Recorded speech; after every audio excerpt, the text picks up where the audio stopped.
Mr. Tickle and the Dragon.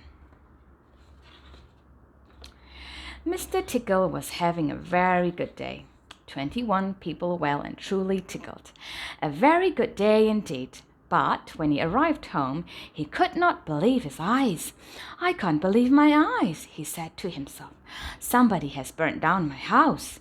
Mr. Tickle's house was gone. All that was left was a smoking charred pile at the end of his garden path. There was more smoke rising from the end of the lane. Mr. Tickle set off to investigate. The smoke was coming from Mr. Funny's shoe car. Or rather, it had been his car, but all that remained was a burnt shoelace. Mr. Tickle could see another spiral of smoke in the distance. This time it was Mr. Clever's house, and very nearly Mr. Clever by the look of him. "I just got out in time," said Mr. Clever. "There can only be one culprit. It must have been a—" But Mr. Clever did not wait to hear what it must have been. He had spotted the signs of another fire and was determined to follow the trail.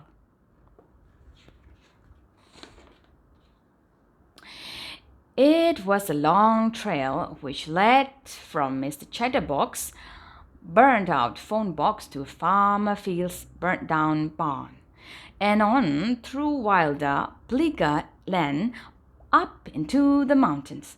Soon it began to get dark, but Mr. Tickle continued to climb higher and higher. Darkness had fallen when he saw a bright light. In the distance, there was a cave emitting a red glow. Suddenly, Mr. Tickle did not feel very brave. Suddenly, he wished he had stayed to hear what Mr. Clever had to say. Mr. Tickle decided to wait there until the morning. He curled up under a bush and wrapped his arms around himself 3 times to keep warm. Mr. Tickle fell into a surprisingly deep sleep, and the sun was up when he was woken by the rustling of the bush. Mr. Tickle opened an eye. The bush rustled again. "I know you're in there," rumbled a very deep voice. "Come on, show yourself." Mr. Tickle cautiously poked his head through the top of the bush and stood blinking in the bright sunlight. He was quite unprepared for the sight that he met his eyes.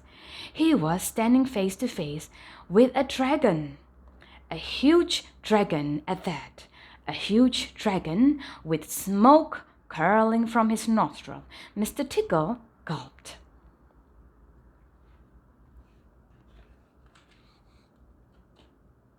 "Hello," said Mr. Tickle in a tiny voice.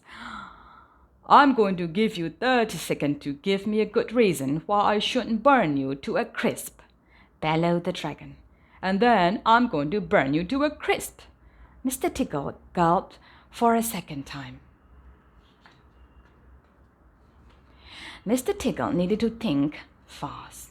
He realized his arms were hitting quickly as a flash. Quick as a flash, he sent one of his extraordinarily long arms sneaking through the bushes and under the dragon's belly. Mr. Tickle flexed his fingers and hoped beyond everything that dragons are ticklish.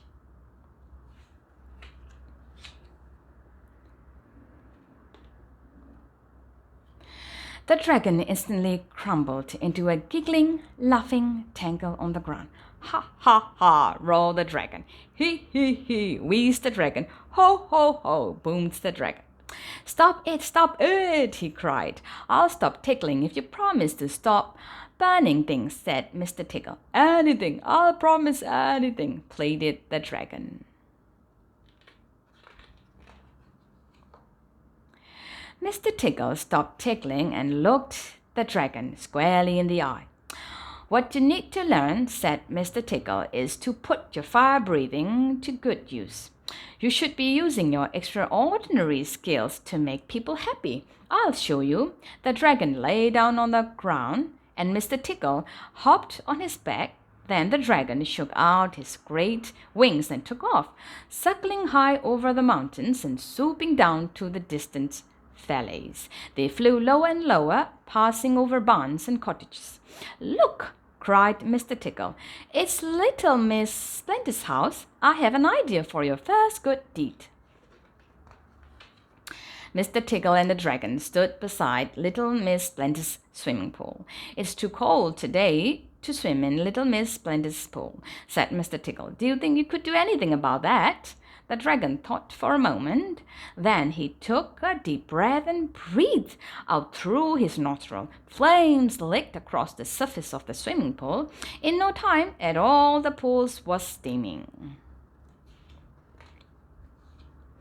Little Miss Splendid was delighted. Mr. Tickle, the dragon, and Little Miss Splendid had a very enjoyable swim. In fact, the dragon had a very enjoyable day.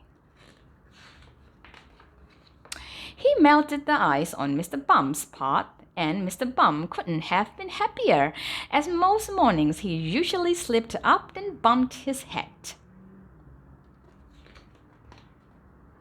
He warmed up Mr. Forgetful's cup of tea, which he had made at breakfast time and forgotten to drink.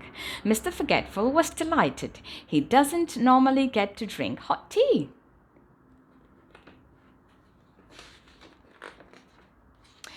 And Mr. Greedy was very impressed when the dragon cooked 15 sausages all at once. By the end of the day, the dragon had a big, glowing smile across his face. "Do you know what?" he boomed cheerfully. "I feel really good." Mr. Tickle grinned, and then he reached out his extraordinarily long arms and tickled the dragon. "And now I do too," he laughed.